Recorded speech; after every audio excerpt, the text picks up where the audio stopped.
Hello friends, welcome to government exams coaching. मैं हूं कपिल और आप देख रहे हैं जनरल नॉलेज सेक्शन के मोस्ट इंपॉर्टेंट क्वेश्चंस की सीरीज का क्विज नंबर 8। तो चलिए दोस्तों शुरू करते हैं।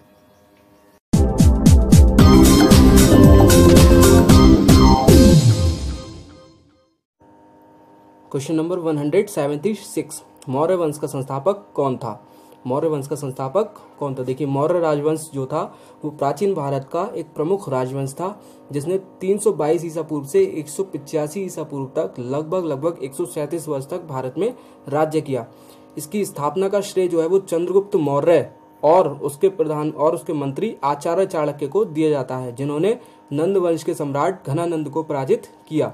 यह साम्राज्य पूर्व में मगध राज्य में गंगा नदी के मैदानों से शुरू हुआ और इसकी राजधानी जो है वो पाटलिपुत्र थी, जिसे आज वर्तमान में पटना नगर के नाम से जाना जाता है। मौर्य वंश का संस्थापक चंद्रगुप्त मौर्य। नेक्स्ट, कांग्रेस और मुस्लिम लीग का एक साथ का अधिवेशन लखनऊ में कब आयोजित किया गया था? देखिए, कांग्रेस और मुस्लिम लीग का एक साथ अधिवेशन अंबिका चरण मजूमदार की अध्यक्षता में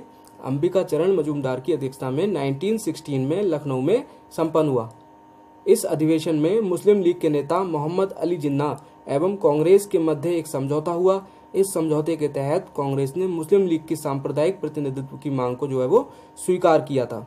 तो कांग्रेस और मुस्लिम लीग का एक साथ अधिवेशन कहाँ हुआ था? वो लखनऊ में हुआ था। और कब हुआ था? वो 1916 में हुआ था। किसकी अध्यक्षता में हुआ था? अंबिका चरण मजूमदार की अध्यक्षता में।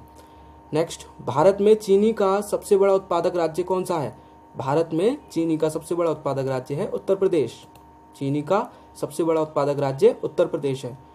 नेक्स्ट, अमीर खुसरो का जन्म कहाँ हुआ था? अमीर खुसरो का जन्म जो है वो उत्तर प्रदेश के एटा नामक स्थान पर 1253 ईस्वी में हुआ था। अमीर खुसरो का जन्म उत्तर प्रदेश के एटा नामक स्थान पर 1253 ईस्वी में हुआ था। अमीर खुसरो जो थे वो हिंदी खड़ी बोली के पहले लोकप्रिय कवि थे, जिन्होंने कई गजल, ख्याल, कव्वाली, रुबाई और तराना आदि की रचनाएं जो है वो की थी। तो अमीर खुसरो का जन्म हुआ था एटा में 1253 ईस्वी में। नेक्स्ट, निम्न में से कौन सुमेलित नहीं है? बिरजू महाराज कत्थक, बिस्मिल्लाह खां शहनाई, जाकिर हुसैन हारमोनियम, अमजद अली खां सरोद।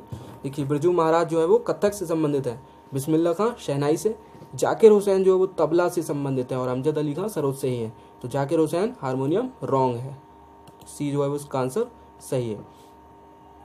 नेक्स्ट, भारतीय संविधान के निर्माण के समय संवैधानिक सलाहकार कौन था? भारतीय संविधान के निर्माण के समय संवैधानिक सलाहकार कौन था?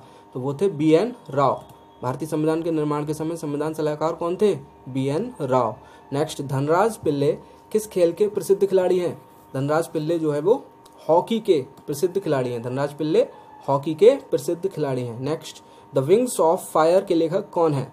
द विंग्स ऑफ फायर के लेखक हैं doctor APJ Abdul Kalam. Doctor APJ Abdul Kalam द्वारा द विंग्स ऑफ फायर नामक पुस्तक जो है वो लिखी गई है। नेक्स्ट, विश्व का सबसे ऊंचा पठार कौन सा है? विश्व का सबसे ऊंचा पठार है तिब्बत का पठार। तिब्बत का पठार जो है विश्व के सबसे ऊंचे पठार के रूप में जाना जाता है। विश्व का सबसे ऊंचा पठार तिब्बत का पठार। नेक्स्ट, विश्व स्वास्थ्य दिवस कब मनाया जाता है? विश्व स्वास्थ्य दिवस जो है वो 7 अप्रैल को मनाया जाता है। सन 1948 में वर्ल्ड हेल्थ ऑर्गेनाइजेशन द्वारा 7 अप्रैल को विश्व स्वास्थ्य दिवस के रूप में मनाया गया। वर्ल्ड हेल्थ ऑर्गेनाइजेशन द्वारा 1948 में 7 अप्रैल को विश्व स्वास्थ्य दिवस के रूप में जो है वो मनाया गया।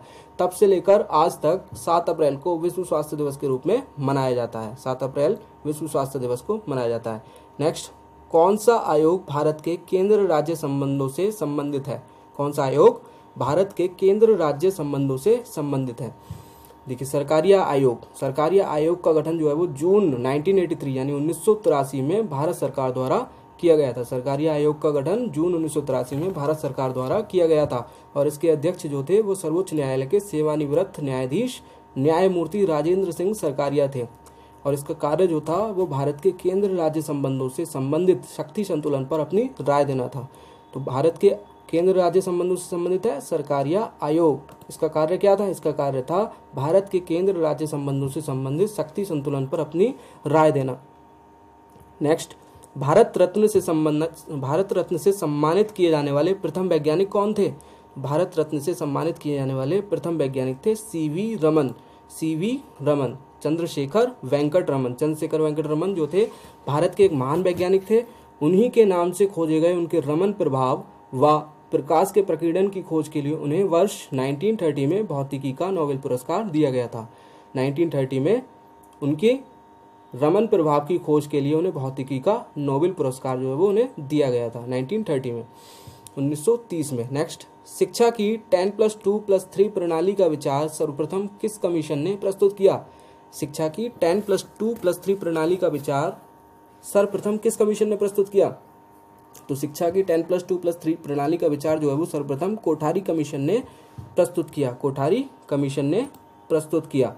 इसकी अध्यक्षता जो है वो दौलत सिंह कोठारी ने की थी और इस कमीशन के परिणाम स्वरूप ही वर्ष 1968 में राष्ट्रीय शिक्षा नीति जो है वो अस्तित्व में आई थी, जिसने देश के सभी भागों में 10+2+3 पर आधारित शिक्षा का समान ढांचा जो है वो लागू कर दिया। शिक्षा की 10+2+3 प्रणाली का विचार तो सबसे पहले कोठारी कमीशन ने प्रस्तुत किया था, लेकिन इसकी परिणाम स्वरूप ही जो है वो राष्ट्रीय शिक्षा नीति अस्तित्व में आई थी, जिसने 10+2+3 प्रणाली को जो है वो पूरे देश में लागू कर दिया। नेक्स्ट, राष्ट्रपति शासन में राज्य का प्रमुख शासन संचालक कौन होता है? तो राष्ट्रपति शासन में राज्य का प्रमुख शासन संचालक होता है राज्यपाल। राष्ट्रपति शासन के दौरान राज्य की पूरी बागडोर जो है वो राज्यपाल के हाथ में आ जाती है। नेक्स्ट, मानव अधिकार दिवस किस दिन मनाया जाता है? मानव अधिकार दिवस जो है वो 10 दिसंबर को मनाया जाता है। मानव अधिकार दिवस 10 दिसंबर को जो है वो मनाया जाता है। मानव अधिकार दिवस 10 दिसंबर। नेक्स्ट क्वेश्चन, बंगाल का विभाजन मुख्यतः क्यों किया गया था? बंगाल का विभाजन क्यों किया गया था? देखिए, लॉर्ड कर्जन द्वारा प्रशासनिक व्यवस्था का बहाना लेकर 16 अक्टूबर 1905 को बंगाल का विभाजन जो है वो किया गया। कर्जन जो था वो कांग्रेस और राष्ट्रवाद का कट्टर विरोधी था, इसलिए उसने बंगाली राष्ट्रवाद की वृद्धि कमजोर करने के लिए बंगाल का जो है विभाजन किया था। बंगाली राष्ट्रवाद की वृद्धि को दुर्बल करने के लिए बंगाल का विभाजन उसने किया था, क्योंकि वो राष्ट्रवाद का कट्टर विरोधी था, राष्ट्रवाद और कांग्रेस का कट्टर विरोधी था, इसलिए उसने बंगाली राष्ट्रवाद की वृद्धि को दुर्बल करने के लिए बंगाल का विभाजन कर्जन ने कराया था। नेक्स्ट क्वेश्चन, भगत सिंह, सुखदेव और राजगुरु को लाहौर जेल में फांसी किस दिन हुई थी? भगत सिंह, सुखदेव और राजगुरु को लाहौर जेल में फांसी जो हुई थी वो हुई थी 23 मार्च 1931 को। 23 मार्च 1931 को भगत सिंह, सुखदेव और राजगुरु को लाहौर षड्यंत्र के केस में फंसाकर फांसी दे दी गई थी। नेक्स्ट, वह महिला जिन्होंने अवध में 1857 की क्रांति का नेतृत्व किया था वो कौन थी? वह महिला जिन्होंने अवध में 1857 की क्रांति का नेतृत्व किया था वो थी बेगम हजरत महल। बेगम हजरत महल ने लखनऊ में 1857 की क्रांति का नेतृत्व किया था। अवध में 1857 की क्रांति का नेतृत्व किया था बेगम हजरत महल ने। नेक्स्ट, पानीपत का प्रथम युद्ध किन के मध्य हुआ था? तो पानीपत का प्रथम युद्ध जो हुआ था वो हुआ था बाबर और इब्राहिम लोधी के मध्य। पानीपत का प्रथम युद्ध हुआ था बाबर और इब्राहिम लोधी के मध्य, और इसमें जो है इब्राहिम लोधी की हार हुई थी और बाबर जो है वो जीत गया था। नेक्स्ट, एलोरा के कैलाश मंदिर का निर्माण किसने कराया था? एलोरा के कैलाश मंदिर जो है वो महाराष्ट्र के औरंगाबाद जिले में प्रसिद्ध एलोरा की गुफाओं में स्थित है। एलोरा का कैलाश मंदिर कहाँ पर स्थित है? एलोरा का कैलाश मंदिर जो है वो महाराष्ट्र के औरंगाबाद जिले में प्रसिद्ध एलोरा की गुफाओं में स्थित है, और इसका निर्माण जो है वो राष्ट्रकूट वंश के राजा कृष्ण प्रथम ने कराया था। इसका निर्माण किसने कराया था? राष्ट्रकूट वंश के राजा कृष्ण प्रथम ने कराया था। नेक्स्ट, जैन धर्म के संस्थापक कौन थे? जैन धर्म का संस्थापक जो है वो ऋषभदेव को माना जाता है। जैन धर्म का संस्थापक ऋषभदेव को माना जाता है, जो जैन धर्म के पहले तीर्थंकर थे और भारत के चक्रवर्ती सम्राट भरत के पिता थे। भरत के पिता भी ऋषभदेव को माना जाता है। नेक्स्ट, सर्वप्रथम मानव ने किस धातु का उपयोग किया? सर्वप्रथम मानव ने जो है वो तांबे का प्रयोग किया। सर्वप्रथम नवपाषाण काल में मानव द्वारा प्रयोग की गई पहली धातु तांबा थी। इसके बाद कांसे का प्रयोग हुआ और वैदिक काल में जो है वो लोहे का प्रयोग शुरू हुआ। सबसे पहले तांबा, फिर कांसा, फिर उसके बाद लोहे का प्रयोग जो है वो शुरू हुआ। नेक्स्ट, भारतीय संविधान के किस अनुच्छेद को डॉक्टर भीमराव अंबेडकर ने भारतीय संविधान का हृदय और आत्मा कहा है? किस अनुच्छेद को डॉक्टर भीमराव अंबेडकर ने भारतीय संविधान का हृदय और आत्मा कहा है? तो वो कहा है अनुच्छेद 32 को। अनुच्छेद 32 में जो है वो संवैधानिक उपचारों के अधिकार का वर्णन किया गया है। संवैधानिक उपचारों के अधिकार का वर्णन किया गया है। इस अधिकार के अंतर्गत जब किसी व्यक्ति के मूल अधिकार का उल्लंघन होता है तो वह उपचार के लिए उच्चतम न्यायालय की शरण में जा सकता है। उसके उपचार के लिए वो उच्चतम न्यायालय की शरण में जा सकता है। इसलिए इसे डॉक्टर भीमराव अंबेडकर ने जो है वो संविधान का हृदय व आत्मा कहा है।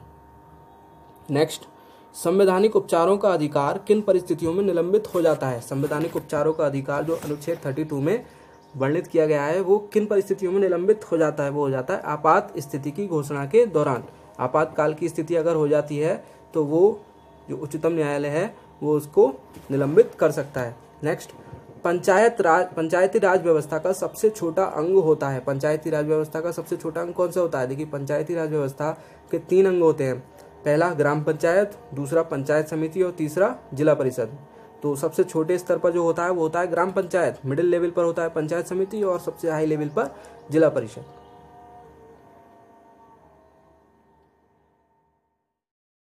तो दोस्तों, ये था जनरल नॉलेज सेक्शन के मोस्ट इंपॉर्टेंट क्वेश्चंस की सीरीज का क्विज नंबर 8। आगे भी इसी तरह की वीडियोस को देखने के लिए आप हमारी YouTube channel government exams coaching को सब्सक्राइब कर सकते हैं। वीडियो पसंद आई हो तो प्लीज वीडियो को लाइक और शेयर करना मत भूलिए। मिलते हैं आपसे नेक्स्ट वीडियो में, तब तक के लिए बाय बाय।